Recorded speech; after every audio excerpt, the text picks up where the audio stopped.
of the Wine and Chisme podcast.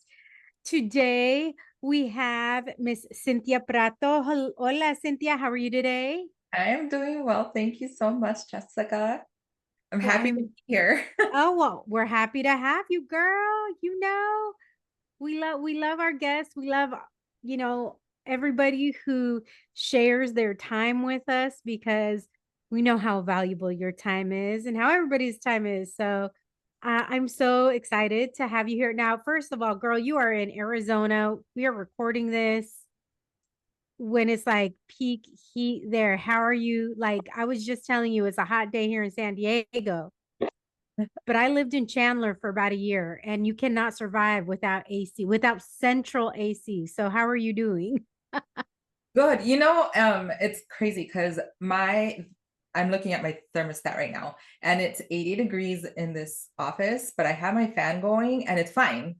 Like I'm actually a little cold. So, but outside it's 110. So Oh we my don't go on gosh. the outside. We stay No. inside. Yeah.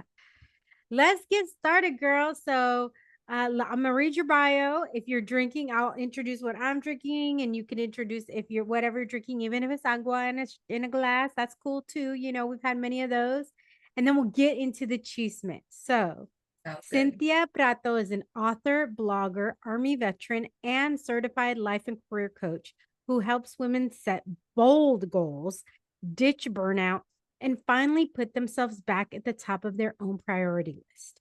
She's a proud boy mom. Okay, not to get confused with the proud boys. She is a proud boy mom, wifey, and newly licensed Zumba instructor. Ooh, girl, with bad knees and all, because I got bad knees too. Mhm. As a disabled veteran living with PTS and MST, Cynthia shows up daily, messy, magical, and in motion to prove healing isn't linear, but it is possible.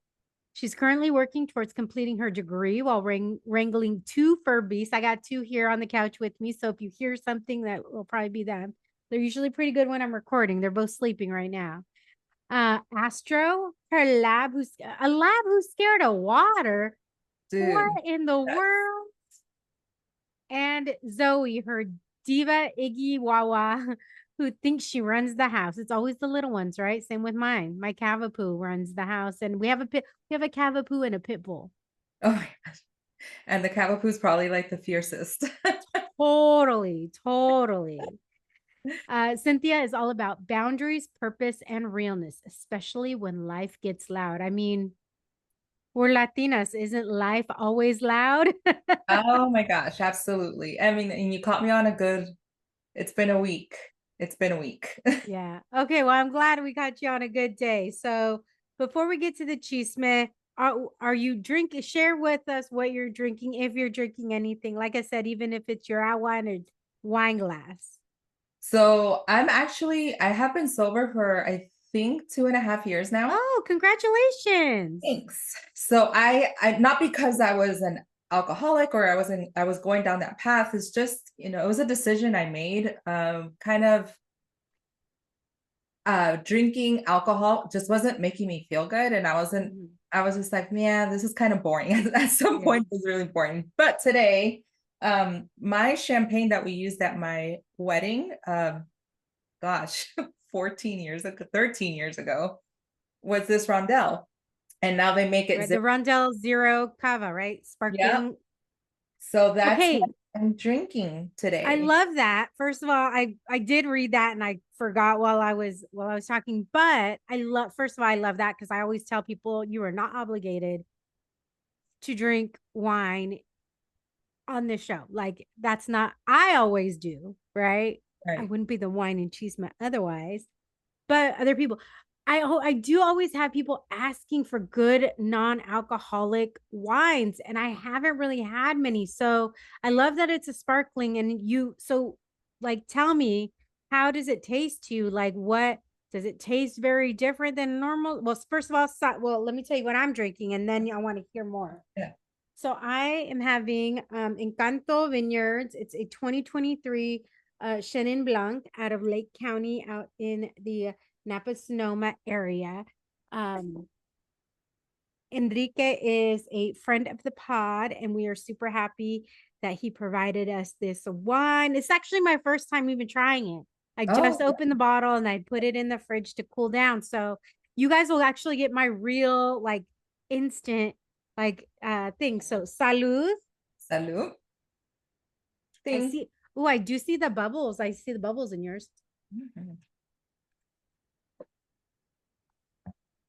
It's good. It's so good. Okay, I made ceviche Mm, today. gosh, This is yum. gonna go so perfect with that. Yes.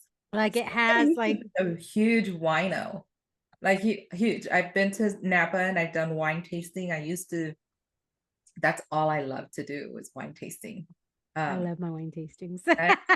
But right now, I mean, I think a lot of people are going to zero or non-alcoholic. So Mhm. there are a lot of options now. I actually bought because the New Zealand Sauvignon Blanc is my favorite, was my favorite wine. And that is my least favorite. Oh yeah, yeah, no. So that's my favorite. And now they make some that are non-alcoholic and they taste just the same. Wow. I mean, And I won't be trying that one. yeah, I'll you're try other good. ones just because I hate grapefruit, and they're Oh, always New Zealand Sauvignon Blancs are so grapefruit forward. yeah, And so I taste, and that's all I taste them. So I do like other Sauvignon Blancs, right? But New yeah. Zealand, I can't do just because they're so grapefruit forward. I love that.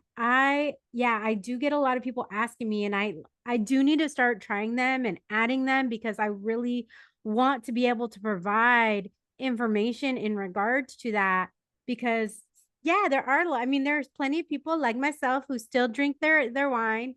And I'm not gonna lie, I can drink a bottle and I'll feel fine.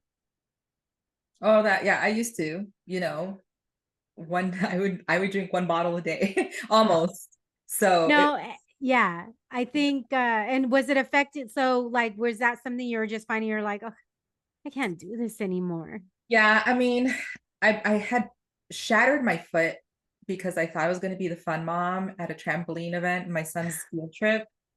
And in that field trip, I shattered my foot.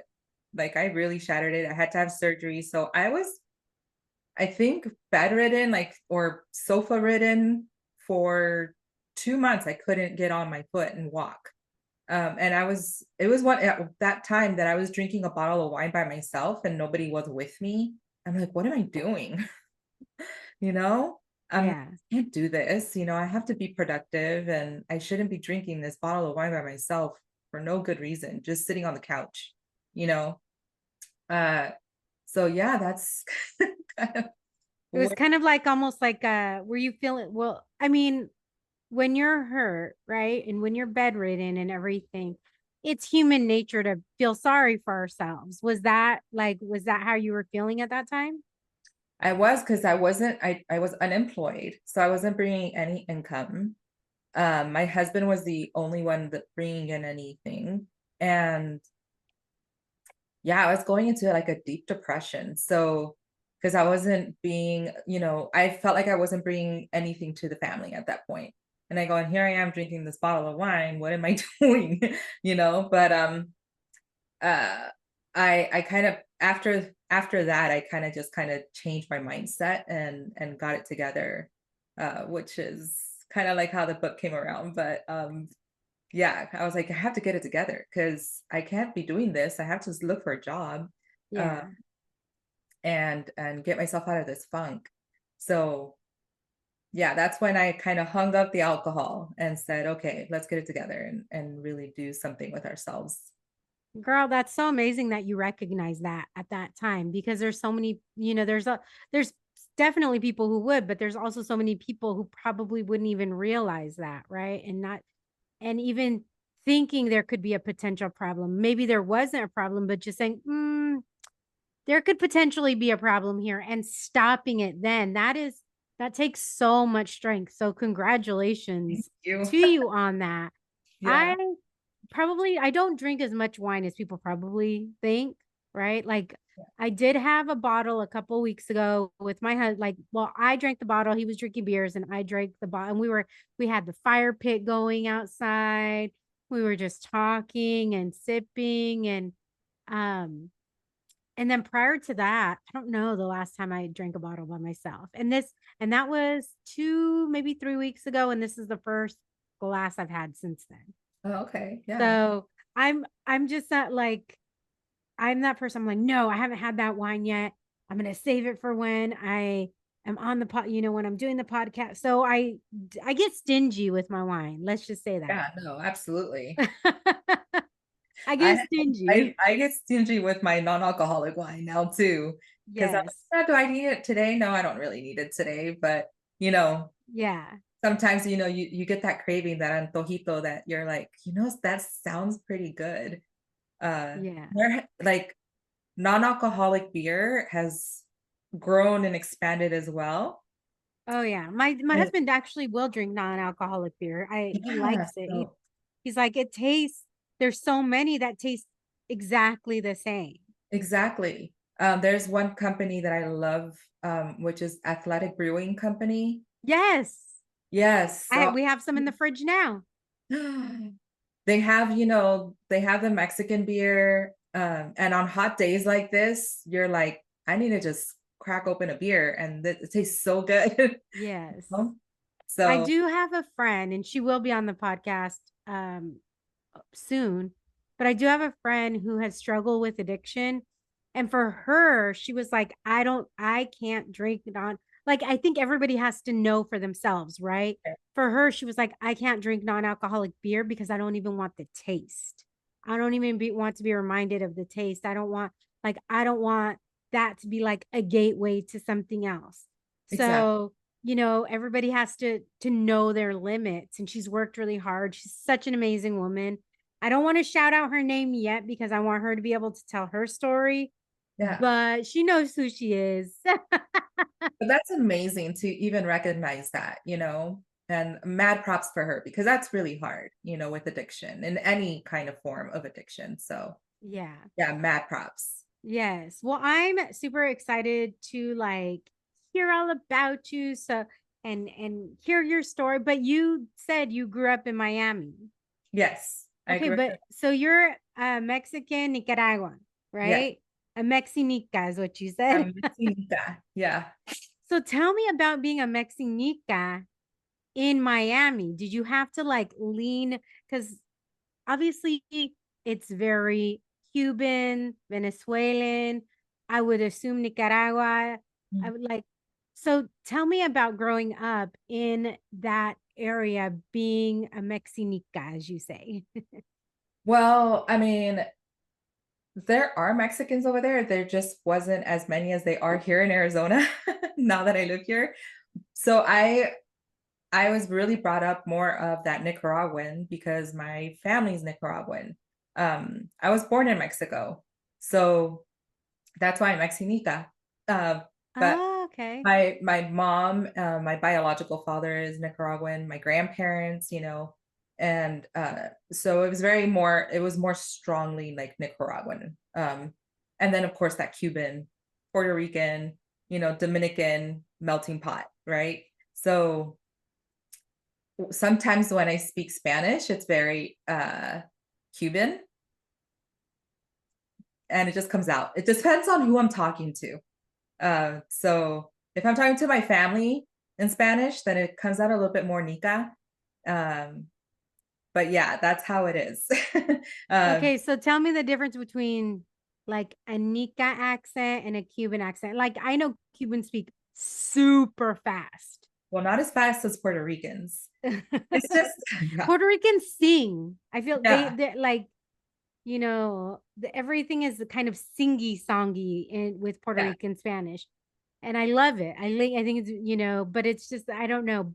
But I feel like Cubans is like it be like from I used to do like customer service support on the Spanish line, and you start getting to know like the different things, and Cubans would speak like it sounds like they're angry.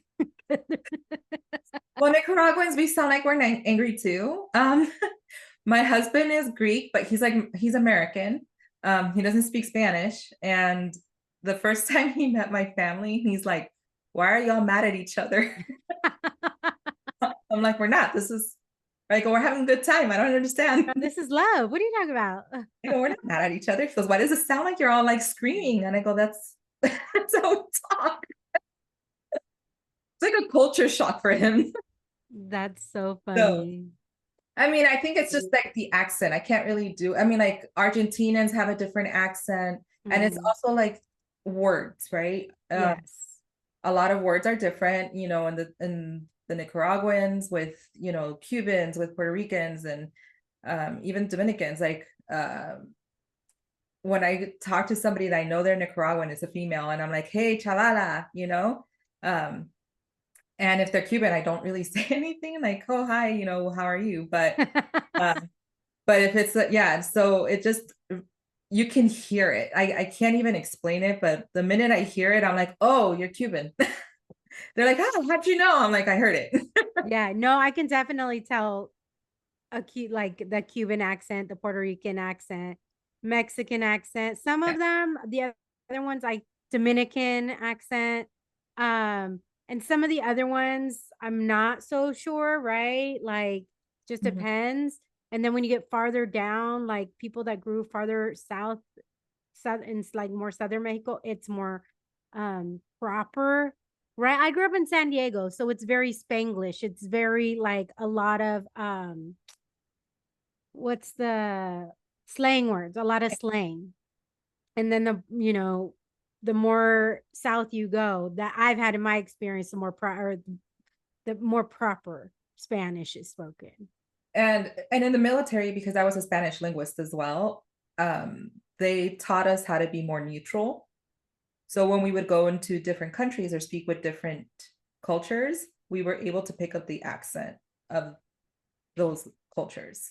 Uh, Oh, wow. So yeah. how is your Spanish now? Like, do you still keep that, or have you like now that you're out, have you kind of reverted back to what you've grown up with? So, I mean, I struggle right now with my Spanish because I don't practice it as often as I used to when I lived in Miami. My husband's American, so um, we don't speak Spanish in the house. My son understands some words, but I haven't really taught him, and I feel bad because he's like, I want to learn, and then I try to teach him, and then we go back to our old ways. But when I talk to my mom or my tias and stuff, I still talk to them in Spanish, but it's very broken, and I'm just like, oh man. So I do go to charlas en español with the cafecita. Oh, yeah, yeah. I go to that because I to practice my Spanish now. Um, yeah, but it's not as good as it used to be. So I love that. Okay, so you said growing up, you obviously leaned more into your Nica roots, your Mexican by birth, right? Because you were born in Mexico, but your family is from Nicaragua. So I love one of the things that I love about Miami, right, is you cannot turn a corner without somebody speaking Spanish. Like that is the predominant language in Miami, anywhere you go. So growing up with all of those different cultures, right? I love I just like Miami is just so melded with so many cultures. How Yes. do you think that like kind of now looking back, because when you're a kid you don't think of these things, but looking back, or have you ever reflected on how that made you view the world when you when you maybe left Miami for the first time, or came across people who were like they didn't get it and you're just like, how do you not get it? This is the word, this. You know, I don't think my viewpoint changed. It actually helped me a lot because in the military, I've met so many people in the military too from different backgrounds and cultures and all that. Um, Crazy enough, when I was stationed in Hungary, uh, one of the Hungarian nationals that would help with our vacations he was in charge of the moral welfare recreation um, thing over there. And what his job was to make sure, we had fun when we had our break time, like our week vacation there. His wife is Cuban. So That's there's an a interesting Cuban population combination. in Hungary. Yeah. So I would talk to her in Spanish. She would talk to him in Hungarian. And then I would talk to him in English. But like the conversation never broke up, it always flowed. Did she speak English as well, or just spoke No, she didn't Spanish and speak English. She Hungarian? only spoke she only spoke Spanish and Hungarian. And That's yeah, and he spoke Hungarian and English. and he didn't know Spanish. He didn't know That's Spanish. so crazy. Crazy. So actually when I was over there in Hungary, that's when Celia Cruz passed away.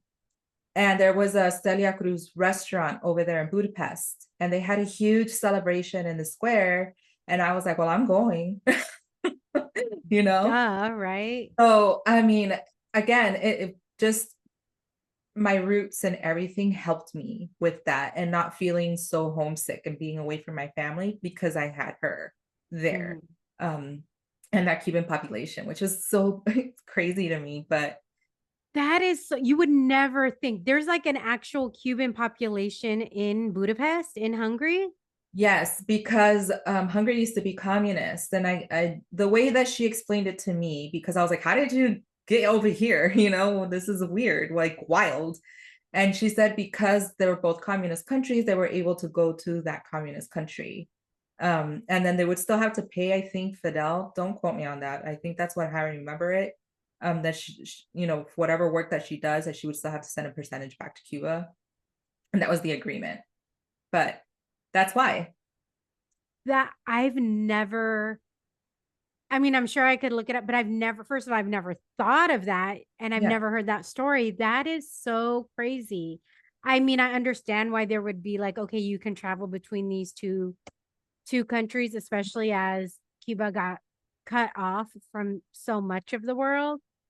But that's so crazy. And that's so cool that there's this community there. And also to to be able to celebrate Celia Cruz like on the day, like that is, I'm just like, wow, that's so crazy. That's so cool. Yeah. What It was, was so much fun. Yeah. oh my gosh. So growing up, because oftentimes, and I'm going to kind of just jump a little bit in regards to like when you decided to go into the service. Did you decide to go oftentimes actually, let me rewind. Especially within communities of color, oftentimes people go into the service because uh, to help pay for college, to travel the world maybe they're in a situation where they wouldn't otherwise, right? So, Yeah. what was the circumstance in regards to, did you go pre or post college, or and then what was the circumstance surrounding like what was like, I'm gonna do this, I'm gonna go serve my country, and I'm gonna go and enlist in the service. Eh. You're gonna laugh. So I was in what it's called junior ROTC in high school. Mm-hmm. Um, and all my friends were enlisting in the branches, Army, Marine, Air Force, Navy. They were all doing that. And I wasn't going to do it. I had a plan to go to either Notre Dame or the University of Miami. That was my goal. But one of my friends in high school, he was like, the National Guard, you only have to do that one weekend a month, 2 weeks a year. And I go, that sounds pretty cool. And they'll pay for college. And I'm like, that sounds even better. And then one of my other friends was like, you'll never do it, Cynthia. You're like, you hate to sweat. You don't like to exercise and work out. And I was like, I go, but I can do this one weekend a month, 2 weeks a year. I'm like, why not? And I go, and they pay for college. I'm like, this sounds great, And then I go, I don't have to wear my uniform all the time. There's no war going on. So this is before 9/11 happened. So I enlisted, and I'm the first one in my family to do it. I'm the first female to do it.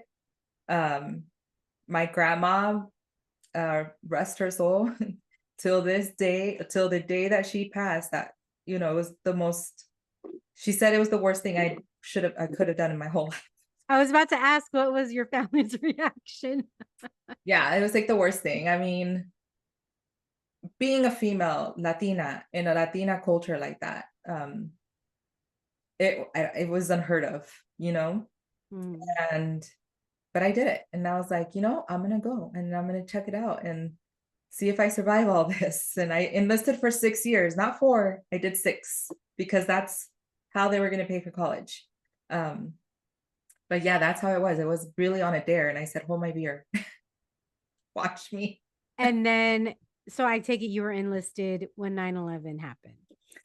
Yeah, so I went in 98, um, and then 9/11 happened in 2001, and I was already in, um, and right immediately after that, I got activated, so to work the Port of Miami. So Mhm. I was there in my full uniform in the middle of the summer, like all the hot and the humidity and, all my gear. So we had our bulletproof vest on, our everything, rifle, Kevlar, uh, and patrolling the port of Miami to make sure that, nothing was going to happen there and watching all the cruise goers, going on their cruises. And you're there, trying to protect everything on the port. Oh And my you got gosh. some snarky men that would come up to us and be like, "Are you guys actors?" And I'm like, "Did you ask my friend, the man over there, if he was an actor?" I mean, So they were asking, they were only asking the women? well, there was only 2 of us that were Oh, okay. females there, and he came up to us and he's like, "Oh, are you an actor?" And I'm like, "I don't know. You want to try out these bullets?" His wife was like, "I'm so sorry." I'm like, "What makes this guy think we're actors?" Oh Lordy. There's a lot, but whatever. People Yeah, have a lot of there's a lot of conspiracy theories around 9/11. I don't believe them, but to each their own in regards to to each that. their own. Absolutely. I mean, I Yeah. lived it. I got activated for the Port of Miami I was working at the University of Miami, and I was like, I'm finally going to get my degree at the University of Miami. Then after that activation ended, they activated me again, and this was to train to go to Bosnia. So I thought I was going to Bosnia, and this is before the war started. So it happened pretty quickly. Um, so we started training for Bosnia. When we got to Bosnia, well, we went to Germany for more training. So let me back up. I was an interrogator in the military. That's my job. Oh wow. Um, and yeah, so did training in Germany for a month, I think, a month and a half, went to Bosnia. From there, my team, the way I describe it is as being as a detective, right? A detective team at a police department. There was 3 of us and we went to Hungary. So only 3 of us went to Hungary. I was the only female. And our job was to make sure that when soldiers that were in Bosnia traveled to Hungary for their rest and relaxation, their R&R, Hmm. they were there for a week for like a vacation, that they were safe. So from the minute they left Bosnia, traveled through Croatia, and then to Hungary, they were safe. And then they were safe in country. So that was my job to make sure that they were safe um, all the time. That is so. Let me ask you, because especially over the last few years, there has been a spotlight in regards to women in active military service, in military duty. Um, being the only woman, like at the port, you're one of 2 women, and then you go to this other thing, and you're the only woman in that. What was your experience as far as being a woman in service, being an active duty, and also, um, do you think because you were an interrogator, maybe like, do you think maybe people treated you different because of your job? Because that's a really intense job. And I mean, Latina, of course. Hello, perfect interrogator, right? No, But like, what was your experience? Just because we like so much has been highlighted regarding women who are serving over the last few years. It was not I mean, it was a good experience because I got the experience, right? But it was very competitive. So with even with other females, it's like the men pitted each other, like against each other, you know? And then just being there as an only female, I was sexually assaulted, not by one, but several other men. Um, and I didn't speak out because of it, because you just don't know who to ask. There's or tell, right? Um, there was an officer, a captain that was attached to our 3-person team that we've never met. And he was out of a California unit. Um, this man was from Cambodia, but he's a US citizen, and he did not like he told my interpreter in Hungary that women should be in the kitchen. That's exactly what he said. So he did not like me at all. Um, and so I struggled a lot when I was over there because he just did not like me. He did not like the fact that I was smart and that I wasn't going to put up with his nonsense. I don't care what rank he was, you know? And you can call me insubordinate or anything, but no, you treat everybody with respect. So it's not like I could tell him, my boss, that men are groping me and like doing these things, because he wasn't going to do anything about it. Like, he made it very clear. Oh my So, gosh. That's um, horrible. yeah, it is. And look, I mean, I've been through a lot of therapy because of it. Because it affects your relationships and it affects everything, right? And I was starting to notice that that even though I was suppressing a lot of it because I didn't want to talk about being in the military, and I didn't want to be a veteran, I never talked about it. It was starting to show in the things that my son was doing, and anxiety. I'm like, why is he getting anxiety? And it was just like, it's me. He's projecting off of me.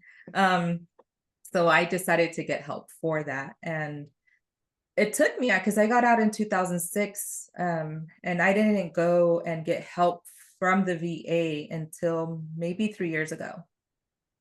Wow. So you've basically been living most of your life with Yeah. this trauma. Yeah. And trauma can get passed down in the womb Yes. to from parent to child. So it's so crazy, all these things that we've learned as adults, right? That our parents didn't know that or didn't want to talk about or any of these things. Um, and I would imagine that, like you said, it affected all of your relationships. So when you like met your husband, was that something that was like, or did that prevent you from having relationships? Obviously, to a certain point, it did, maybe until you met your husband.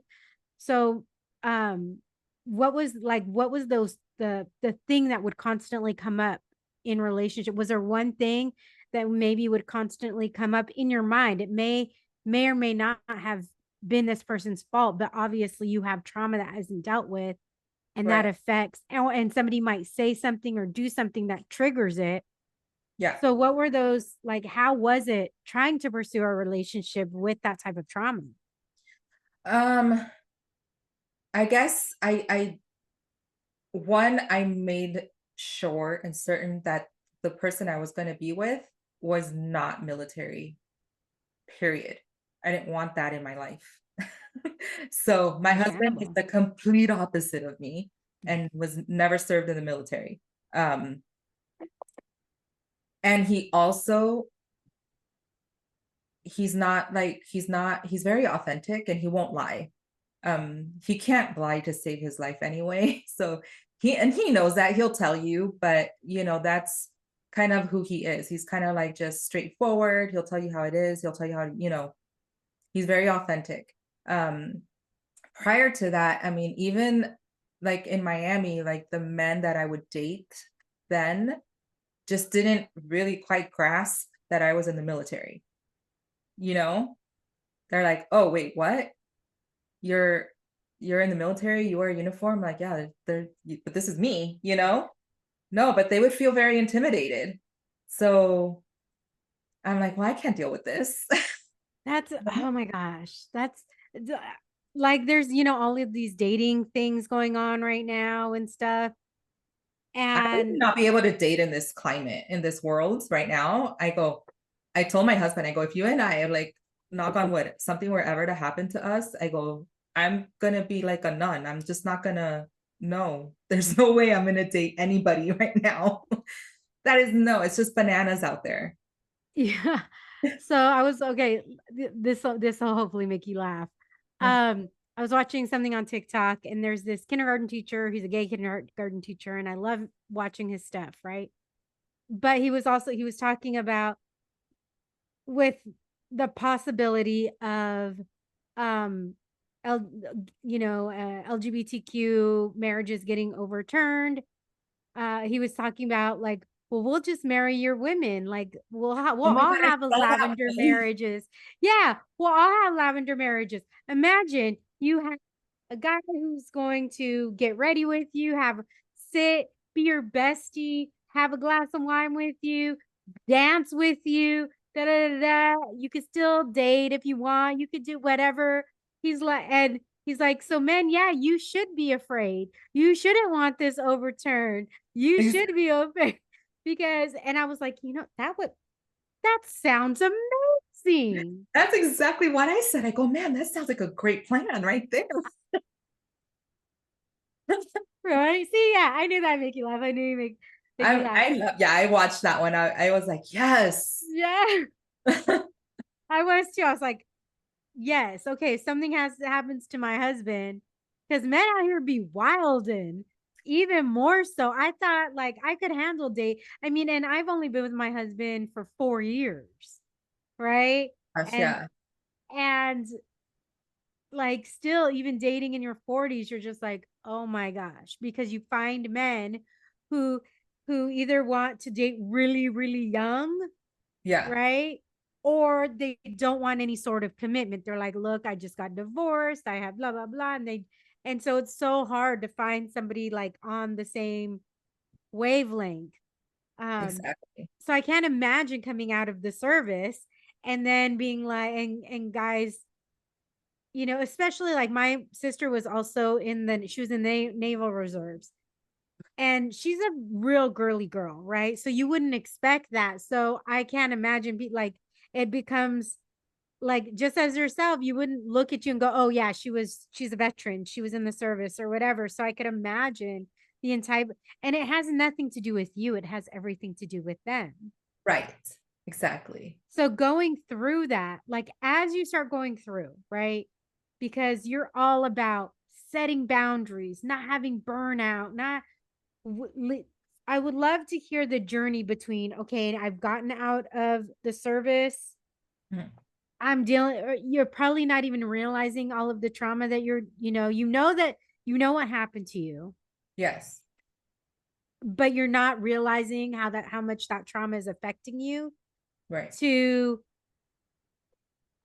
now, like you saw these things in your son and you're like, oh wait, crap, I'm starting to see these things, maybe I have something that I need to do. And coming full circle to now like having a book and doing these things for women, and to say, hey, you need to set boundaries. Hey, you're doing too much, you want to avoid burnout.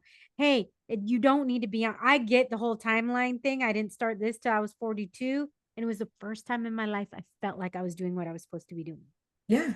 So how do you get from this point A to point B, basically? You had a lot of Right. point A to point Z, or not even point Z, because you're not at Z yet. Z is dead, Yeah. right? Like point A to this point. To this point, well, actually COVID. Um, I was in a job that I didn't like and I didn't want to be in. And I think, in COVID, I saw a lot of people drinking again. Oh, And yeah. it was the first time that I went sober. So I was like, no, I can't stay in this house. Now we're all in this house and I'd be drinking all the time like everybody else. Like, oh, I can't, no, I can't do that. So I actually went sober like all of COVID. I was sober, but I started to reflect. I started to journal, which is something I've never done before. I started to meditate. And I started to like really reflect on what I wanted to do because I was in a job that I was not happy that was burning me out.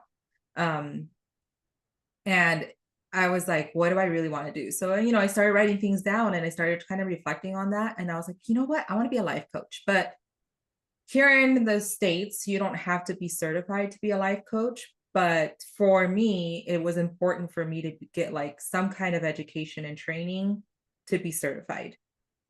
Because I'm like, I can't just say I'm a life coach and try to life coach somebody. What if I'm going to mess them up? you know? True, So you got to be very careful. you have to be very careful. And people, you kind of tread the line too. Like it's not therapy. I'm not a therapist. And once it gets to that where somebody wants to be therapized, I'm like, look, I have a handful of people that I know you can call. I go, but that's not my job. My job is to be your cheerleader, to hold you accountable, to walk with you, to make sure these goals get done or setting these boundaries get done. But I'm not here to, if you need therapy, I'm going to tell you, you probably need to start with therapy and then come to me. Be- I'm really glad you said that because I feel like oftentimes people do. And it's not and I think there are some coaches out there who do take advantage of that because you do need to know as somebody who whether you're helping somebody figure out like these are the steps I need to take in my life, right? Or in my so I can do the business, so I can grow as a person, whatever it is, right? Um, I'm sure there are plenty of people out there who take advantage, like it's like a savior complex, right? Like, oh, well, I can help them, I can do this, I can do that. So to recognize that, like, look, I'm not your therapist, like I'm sure you hear a lot of personal things, people divulge a lot of sensitive information to you, and you have to find that line between, okay, this is information that's good to know. So I can help you set goals that are going to, you know, that are going to be in your best interest versus, oh, well, I can help you with just follow me and I can help you with your whole life because that's not what you do. Like your job is not getting into people's heads, no, right? no, yeah. I'm not even telling them like, maybe you should do this, right? Um, for example, we've all been around our Hispanic families, con las tías, chismoseando on Yeah. the kitchen table. And they'll turn around, you say something, they're like, oh, pero mijita, tú puedes hacer esto, right? Yes.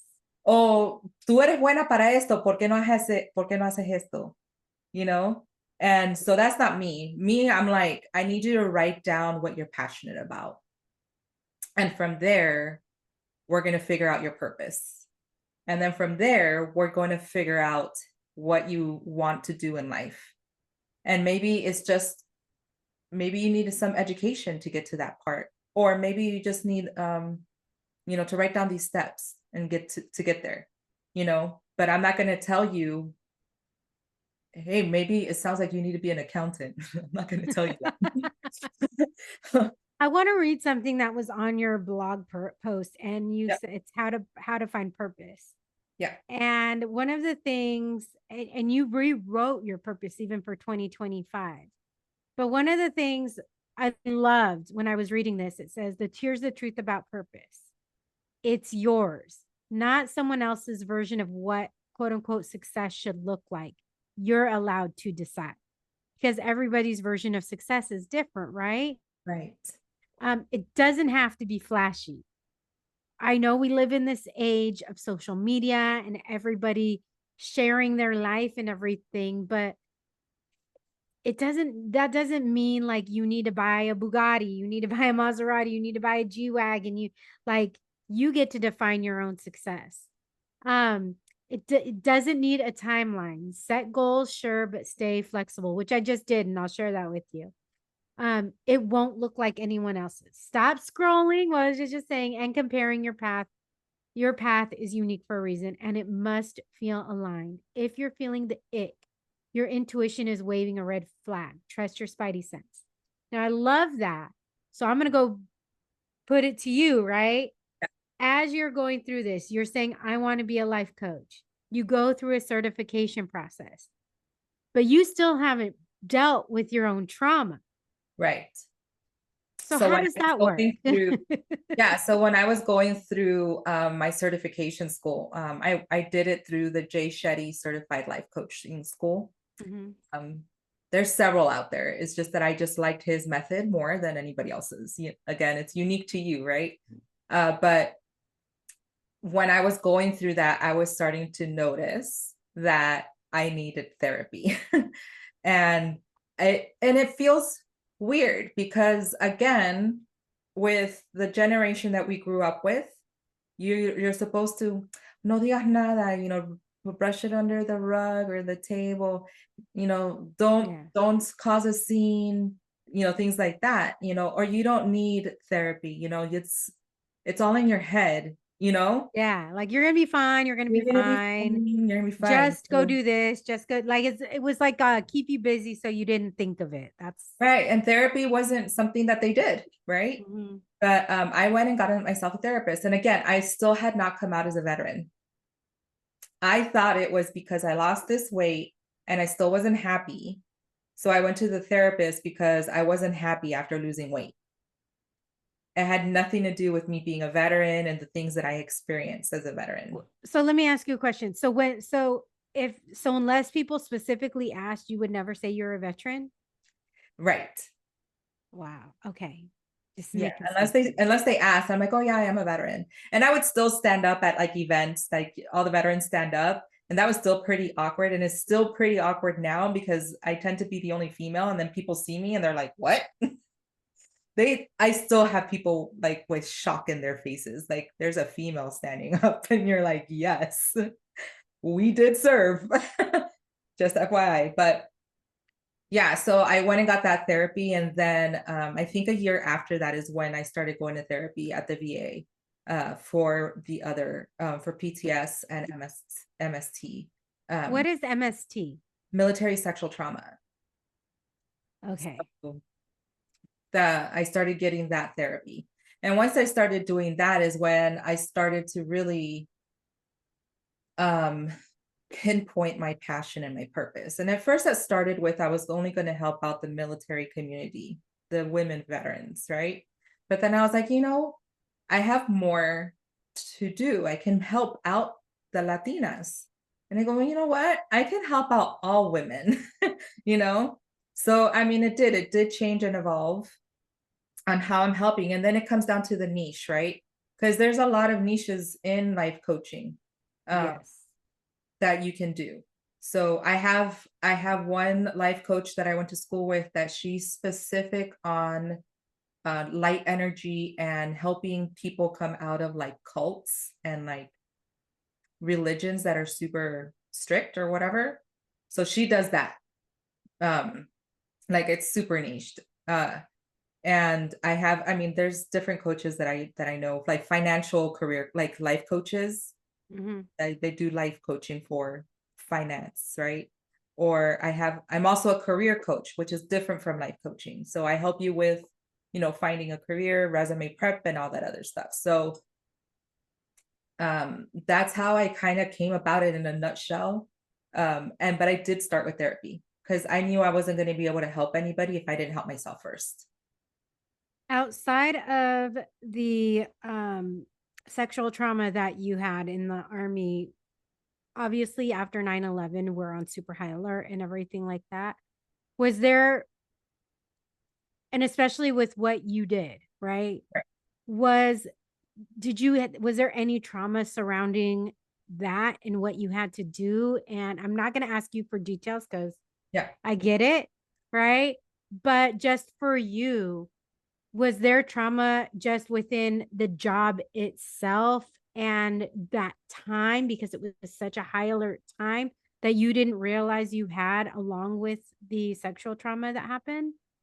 I mean, yeah, speaking to my therapist, he was like, Cynthia, he goes, how many 20-year-olds do you know put on full gear, a rifle, and go out there and say good luck, you know, and away Yeah. from their families?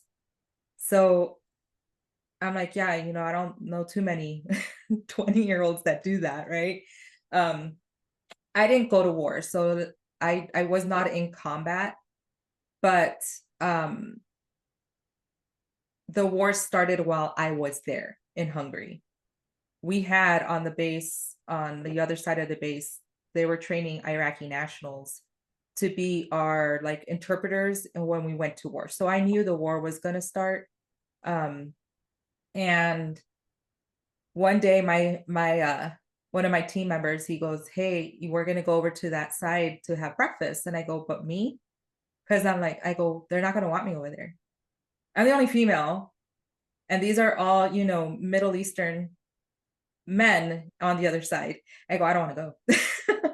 I was scared, Yeah. Why are they? I'm like, That's a natural reaction. I would probably feel the same way. I go, I know they're supposed to be our allies and they're gonna supposed to be helping us and everything, but at the same time, I'm like, okay, what do I wear? Like, what do I do? Like, I wasn't in uniform when I was over there. So it was one of those like when I got there, everybody's staring at me because I'm a female, the only one there. And I was like, this is so uncomfortable. Um, and I'm 21. So it's not, I mean, that's pretty young. Yeah. Oh, and No, especially for all of the things that you were saying. It's right. incredibly young. So, and then when we would go to Bosnia, sometimes we would have to go to Bosnia. I would have to carry a 9mm in my purse, um, just in case. Because Bosnia, they were still having their little squabbles and wars over there, right? Hmm. Um, and it was like, what do you mean just in case? Just in case what? What's supposed to happen? Why am I carrying this gun? Like I thought we were like peaceful right now. But it's kind of scary because of everything that happened with 9/11. You're still on high alert, right? So anything can happen, but anything can happen here too. So I'm very on high alert all the time when I leave my house. Especially with the environment we're in now, Yeah. too. So I'm constantly on high alert. I'm always looking around. I can tell you every exit in every restaurant, every store I'm in. I will look and see where all the cameras are, and I will count out all the cameras.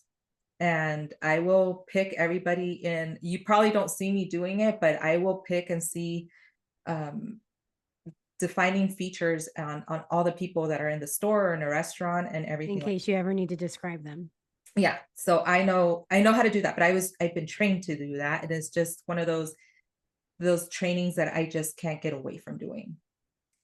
So you don't have to answer this question, Yeah. but I'm going to ask it and you feel free to not, if you don't want to answer, that's totally fine. I can edit this out. Um, being a former National Guard and knowing that these are kids, right? And knowing what you were trained to do. When you see what's happening right now with the National Guard, how does that make you like what are your thoughts when you see it? What is it like? Does it put you in a trauma space? Does it put you in a worried space? Like what do you It puts me in a pretty upset space.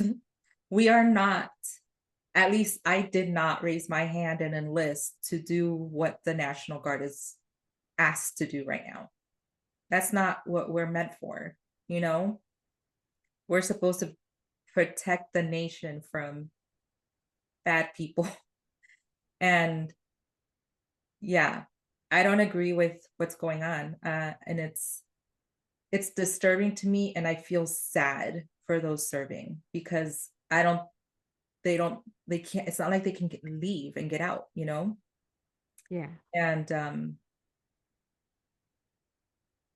yeah, that's how I feel about that. Enough said. Yeah. That enough said. We were just talking about National Guard stuff, so I was like, well, let me ask and I like I mean, didn't want to make I think don't about want it. to force you to answer anything you don't want to answer. Yeah. But think about it. I mean, when I enlisted, I thought it was going to be 1 weekend a month, 2 weeks a year. And it ended up being I was activated so much that I pretty much was active duty. Yeah. Um, and it's wild because when I went to the VA, I almost didn't get benefits because I was National Guard. Had I not been active duty for that amount of time, they literally said that I wouldn't be considered a veteran. Even though I served for 6 years, That's but because I was crazy. activated, and That's the only reason because you got that was the only activated. reason I got benefits at the VA. Wow. Yeah, so and that's like yeah, it's and it's still kind of like traumatizing to me, the whole thing. Yeah. I mean, I can imagine when you went back, like, I mean, I don't know if you still go to therapy or not, but if you didn't, I could understand, like, if seeing all of this would send you back into therapy with Oh, everything yeah. going on. I go to therapy, so I take a break about every 3 to 6 months. Just depends on how I'm feeling. So I just ended my last session last week. And I told him, okay, I'll see how I am in 3 months. And if I need you in 3 months, I'll contact you again. And it's through the VA. So it's easy for me to be like, okay, I need help, you know? So Right. um and usually around the holidays is when I need the extra help too. So there it quite possibly be like in 3 months I'm gonna need some help again. Um, but yeah, I take a break 3 to 6 months and then I go back.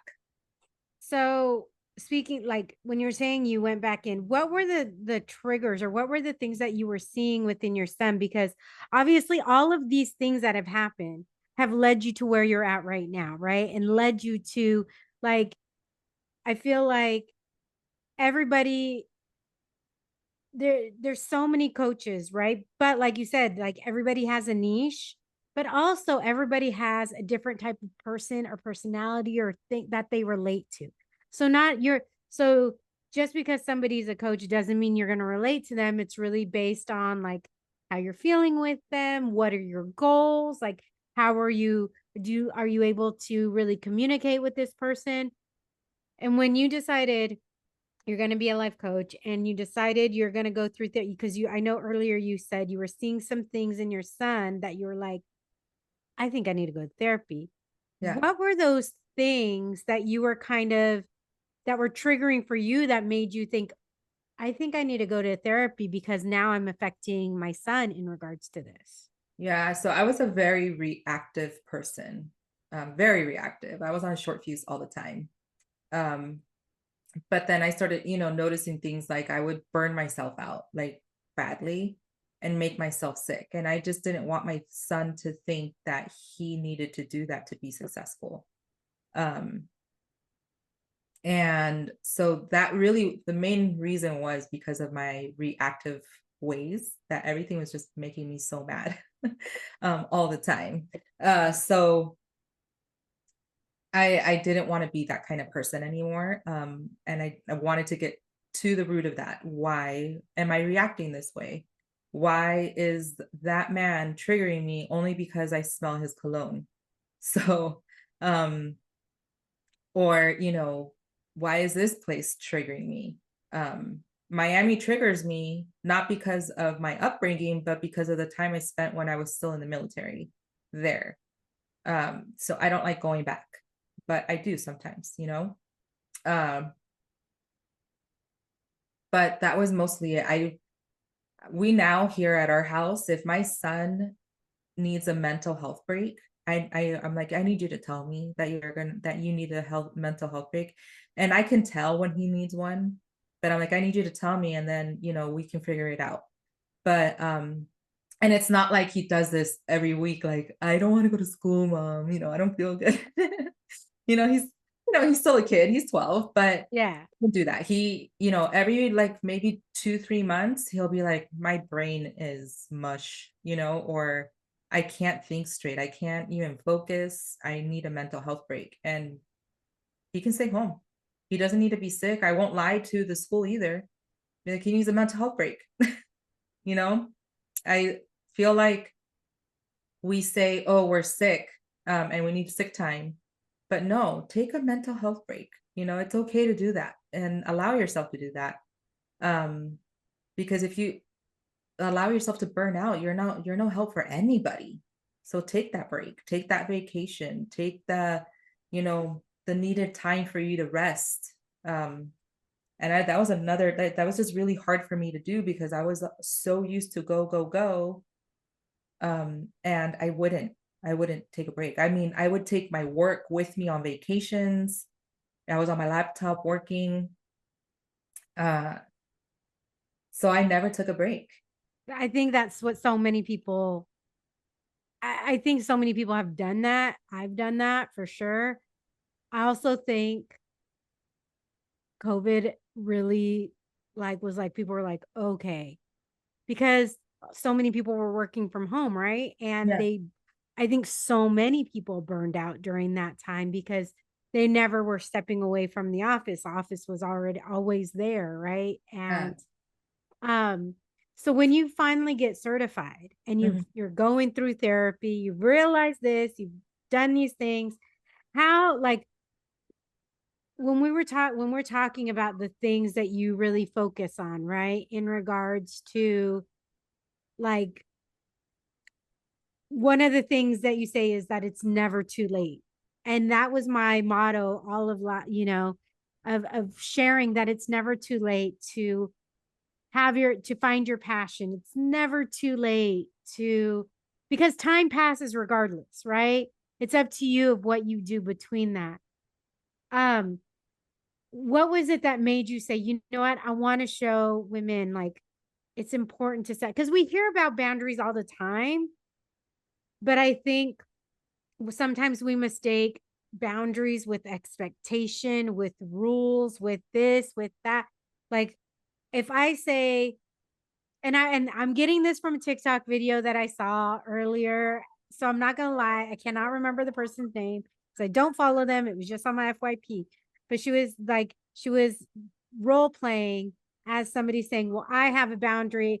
I have a boundary. Don't call me after 10 p.m. And the girl's like, that's not a boundary, that's a rule. Your boundary would be, I've decided for myself that I'm not going to answer calls after 10 p.m., not telling somebody else. So when you are going through these things and talking to women, and how do you go about helping them figure out what those boundaries should be? Because it sounds like you don't really tell people, you help guide them to their own answers. Right. So the example I give is like the first boundary I ever gave. I mean, first I was like, oh my gosh, how am I going to do this? Am I doing this right? And it was to my son and my husband. And I said, I would really appreciate it if you gave me 30 minutes at 7 p.m. to meditate. And I need to meditate because I need that mental break. And after I'm done meditating, I'm going to be more focused and more present for you. And they're like, fine. I was like, oh, that's it. Cool. So that That just, was easy. that was easy. I was like, dang, I was like, I'm pretty proud of myself right now. Because that was one of the things that we kind of get taught of too in life coaching is setting boundaries for yourself. So I do set a boundary. My phone, I shut it off at 7:30. It goes to sleep, it goes night night. I don't touch it. I don't tell if people say, oh, I called you at 8 o'clock. I'm like, yeah, well, my phone was asleep. Was it important? No. I mean, it can wait till the next day, you know? So And if it's an emergency, they'll call again like two or three times and they will my actually get husband, through. like there's never really a good emergency. So um Sundays I don't even use my phone. I leave it in my bedroom. So there's setting a boundary with yourself, I think, is really difficult because you're so used to doing things, right? But you're setting that boundary because I need to get my rest. If I get 8 hours of sleep and I'm not on my phone doom scrolling, I'm going to get that sleep and I'm going to get that rest, right? So the hardest boundary, and this is where the chisme comes in, was the one I had to set last week with my family. Um, It's been pretty awkward for a very long time with my sisters and my cousins, and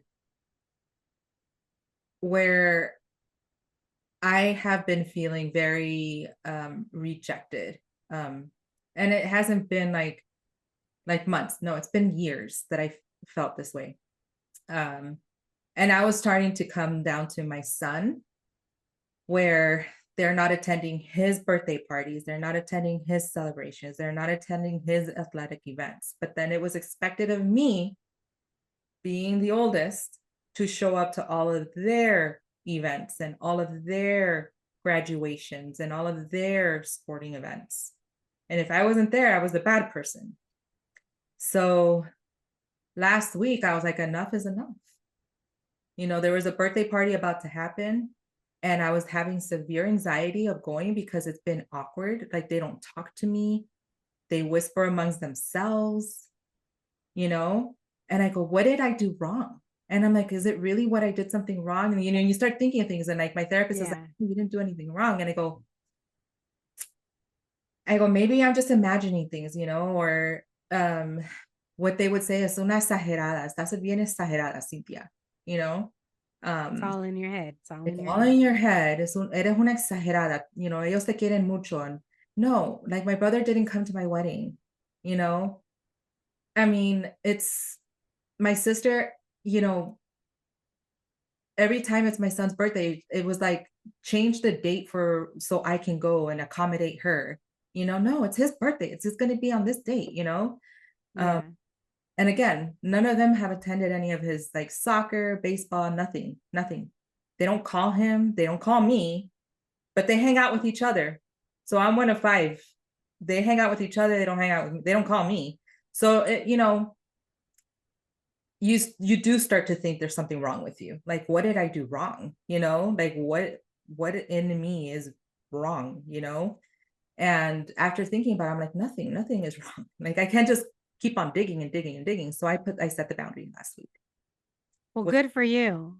Is um it have let me I'm gonna ask a question. Is your family well traveled? Have they or have they all I mean the only reason I ask is because often that can sometimes come out of jealousy because when you've done things that nobody else in your family has done, right? Um, Sometimes there can be jealousy there and they don't know how to express it for themselves or how to deal with it for themselves. So they put the blame on you, and that's just for anybody. And I hope nobody's, I'm sure if you're dealing with that, I hope you are being able to work through that. But that sucks, girl. I'm just gonna say it. That sucks. It does suck. And people might think like, oh my God, you're putting your family on blast. And I go, man, it's been happening for too long, too many years. And I was gonna, I'm really good at suppressing things, but I'm like, at the end of the day, if somebody can hear that I did it, maybe it'll help them be brave for them to do it too. Yeah.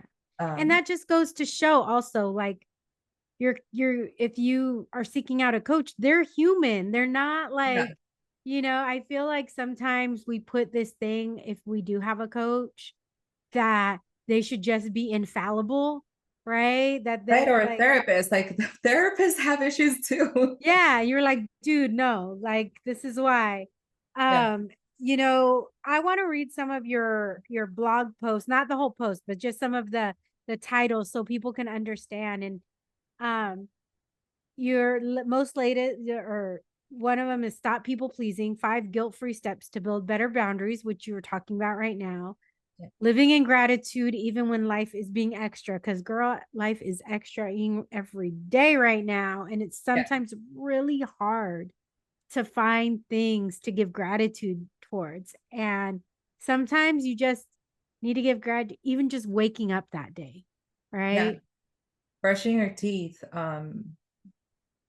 A lot of female veterans that I know, that it's hard for them to take a shower, like if they have MST or PTS. I don't know why it's that's their thing, but even they have gratitude. I took a shower today. Like, I took that step in and they took a shower, you know? So That's why they say to do like like even just making your bed starts off your day better Yes. So I because make that every day. so do I. My husband does not. When I'm out of town, I know he leaves it messy until I get back. When he knows I'm coming back, he makes the bed. I know. Finding purpose when life doesn't go as planned. Start messy, adjust later. It's a mid-year reminder. You don't need prompts to journal. How to start writing for clarity, healing, and legacy. Are you a leader? Finding your power and ditching imposter syndrome, which is, and then this one, I'm like, I need to stop shrinking. How to celebrate yourself without guilt. I think we so often do that, right? We always are fight. Somebody compliments us or celebrate. No, no, no, it's okay, it's okay, it's okay. We tend to Gosh, be like, it's so hard. it is. Not It's accept a very hard. compliment. I will, I'm trying to get better at it. Like I will say thank you and I'll like turn beet red and I'll be like, oh my God. Yeah, it's like Yeah. just say, "Oh, don't." Yeah, I've gotten better with it. I'm not fully, but I'm like, "Oh, thank you," and but still feel that like, oh, do they really Yeah. mean that, or are they just being nice, or whatever, Right. Like, are Um, you really being authentic? yeah, yes, exactly, exactly. So I think that like you really have kind of pinpointed something in regards to just it almost sounds like the biggest thing that you coach on is really self-worth because that's where all of these things stem from, right? Even burnout, knowing you're worth more than burning out, knowing that you need self-care, knowing that you shouldn't live in imposter syndrome. So it feels like you really hone in on, am I correct in saying that in self-worth? Because Absolutely. Yeah.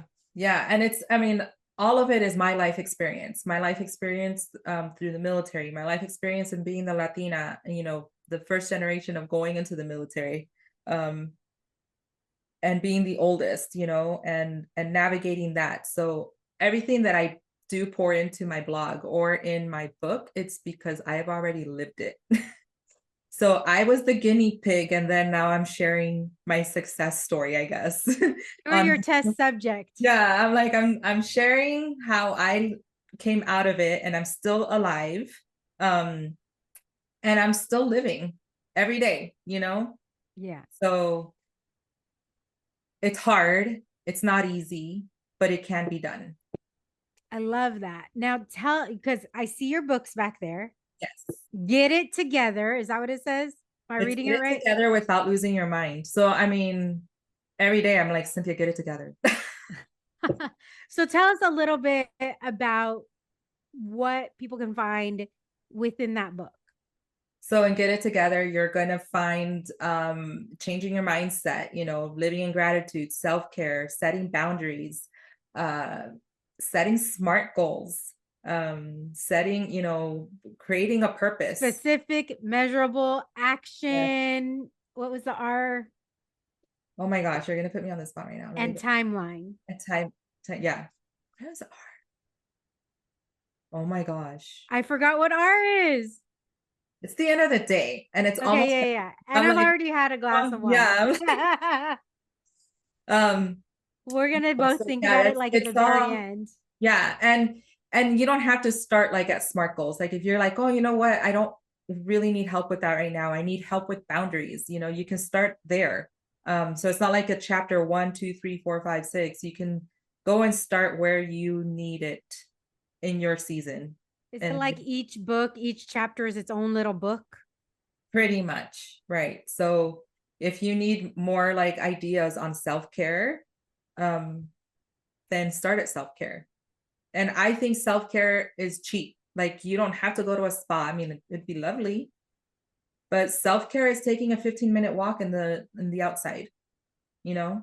Yeah. Self-care. Self-care is taking that. Self-care can be sleeping in. Yeah, Self-care can self-care is be, sleeping in. yeah, self-care can be like, you know what, I'm gonna take a bath. It could be anything. It doesn't have to be, I think we, because of social media, right? We Yeah. think of self-care as like pampering yourself. And sometimes it's just like, you know what? I need to do nothing today. Self-care is a digital detox. Maybe don't open up Instagram or Facebook for 2 days. and see what happens. Yeah. Honestly, over the, during my summer break, I was rarely posting. Mhm. I would go, but sometimes I would go, yeah, sometimes there'd just be a day or two where I didn't see anything and it was really beautiful. Yeah. Because I do getting like I am a news junkie. I Mhm. used to work in politics as well. And so I get sucked into all of that. And for me, self-care was like, don't, if it's news, don't watch it, scroll from it. Don't like, sometimes my self-care was watching puppy videos, right? Like these silly puppy animal, any animal video that's like, that would make me laugh because I Yeah, was like, I don't want to see this other stuff right now. exactly. Self-care for me is having my cup of coffee in the morning in quiet and in silence and just enjoying that first sip of coffee, you know? Yeah. And I need to do that more often. I need to go outside and have my cup of coffee out. yeah, and just I love it. I just that's my self-care. So yeah, that's wherever you want to start in that book, you know, it'll still lead you to the other chapters. And you're like, maybe you need to set, some goals first. Right? Uh, Start there. Like, why are you really setting this boundary? Yes. Fun. And again, it's never too like for all of these things, it's never too late. It's never too late to go to set boundaries. It's never too late to, create a goal for yourself. It's never too late to pivot to something, a different career. Yeah, It's I think we let the world that we're surrounded in dictate so much for us that we forget that we get to dictate our own lives. exactly. Like you are allowed to make your own choices and your own decisions. Like you are your own person. So, yes. And I like this quote, and I don't know who said it, but I love using it. And it's whatever you're not changing, you're choosing. Ooh, that's good. So I always say that to myself every day. I'm like, you know what? If I'm gonna complain about something, I'm gonna do something about it. Like, or so I can stop complaining about it. Either I'm gonna change a habit, or I'm just gonna, choose to like, okay, you know what? That's the way it is, and that's it. Like, I'm gonna have to live with it or move on. Yeah. So You know what my old boss told me one time, and I don't know why I just thought of this because I feel like this, I need to do this for myself too. Is she would, and I learned this from her. She would tell me, don't come to me with a problem without a solution. at least three. Yeah, like have something that you can tell me. And if those don't work out, then fine, we'll work through something together. Yeah. But show me that you've tried to work through it. Don't Yeah. come to me with just a problem for me to solve. Yeah. I want to hear what your solutions are. Yeah. So that's what I try to do with everything in life that bothers me. What could be the solution to this? And where can we meet in the middle? Like if it's like a family thing that we have to figure out, where can we meet in the middle and we'd all be happy? you know? Yeah. But so yeah, that's all of that in my book, in my blog. It's what I live every day, uh, Yes. that I share with everybody to kind of help them out. No, I love that. I think, one of the things that you put on here is, putting ourselves first and finding that courage to choose you. Because Yeah. especially as Latinas, I'm the firstborn as well, all right? I'm the oldest as well. We always tend to put everybody else above ourselves. And we hear it so many times, but it really is true. It's true. It's said for a reason. You have to fill your cup before you can fill anybody else's, Yeah, because you can't fill anybody else from an empty cup. exactly. It's kind Um, of like when you go on an airplane and they tell you if you have a small child with you, put your mask on first and then help your small child. mhm. You have to help yourself first so you can help the people around you. That's how it works. Yeah. You know? If there was if there was one thing that you really want people to know or walk away from listening to this episode, what is that you want people to walk away with? I want people to know that it's okay to choose you. That really is my thing. Um, you matter, your choices, your decisions matter. Um, and you are successful. So don't let anybody else try to mold you because you can do it on your own. Like that's it's all make it about you and it's not selfish. Unless you're harming somebody, it's you're okay. You're gonna be fine. Yeah.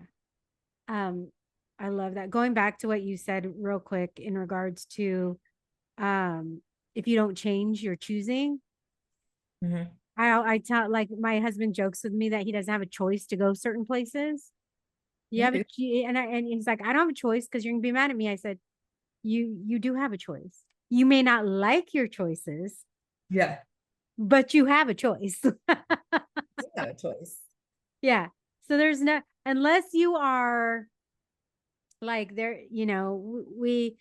we often don't like some we there's often times where we don't like the choices that we're given, right? Yeah, Um, but like you said, if you don't choose, that's a choice. So even if you don't choose anything, that's a choice.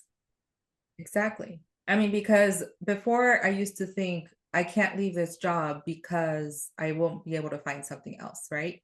But it's like, okay, you're just gonna stay in this toxic environment because you think you don't have a choice, but you do have a choice. You can Hmm. choose to maybe get a certification to grow, or maybe you choose to, get higher education. So there's several choices to go in different directions. Right. Um, and that's what I tell my son too, be like, it's your choice. If you don't want to go with me to the store, or if you don't want to go with me to this restaurant, I'm gonna go by myself.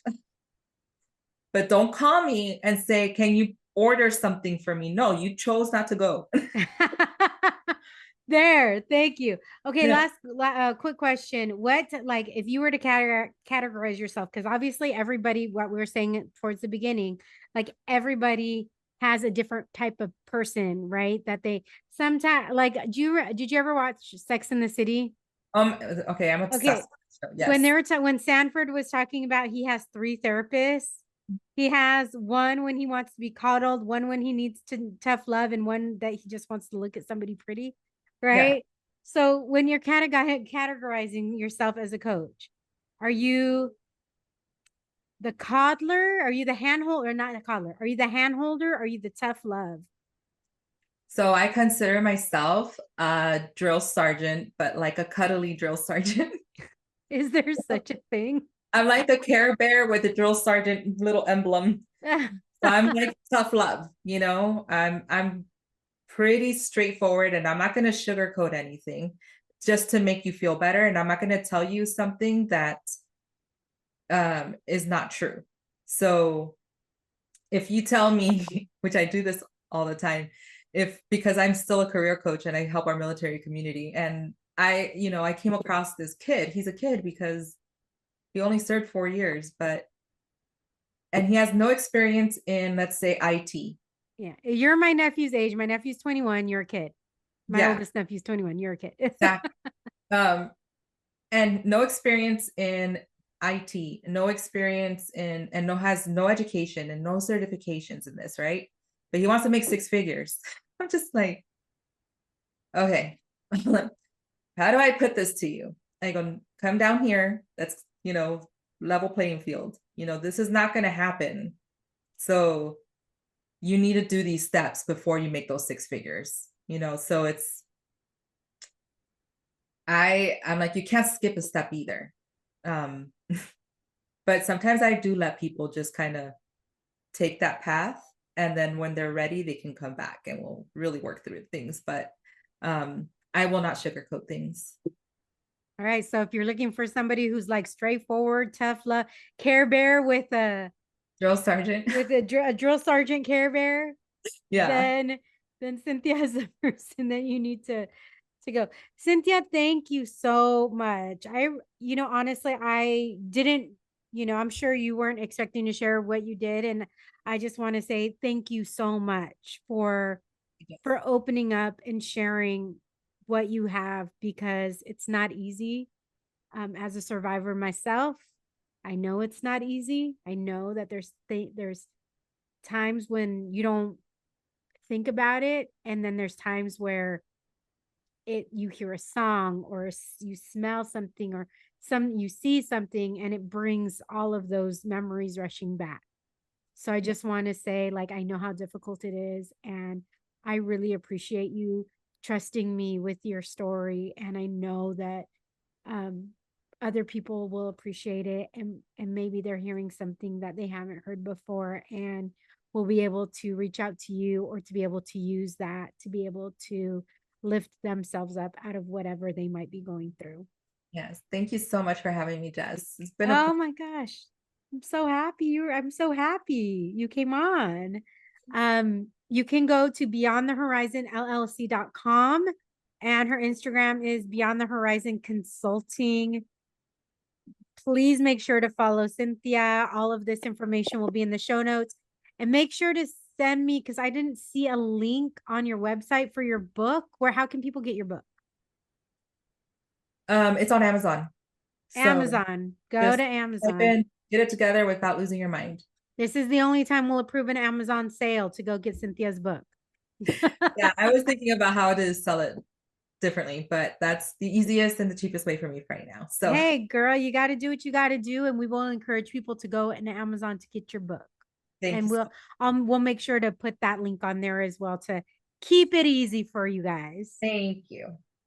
So until next time, mi gente.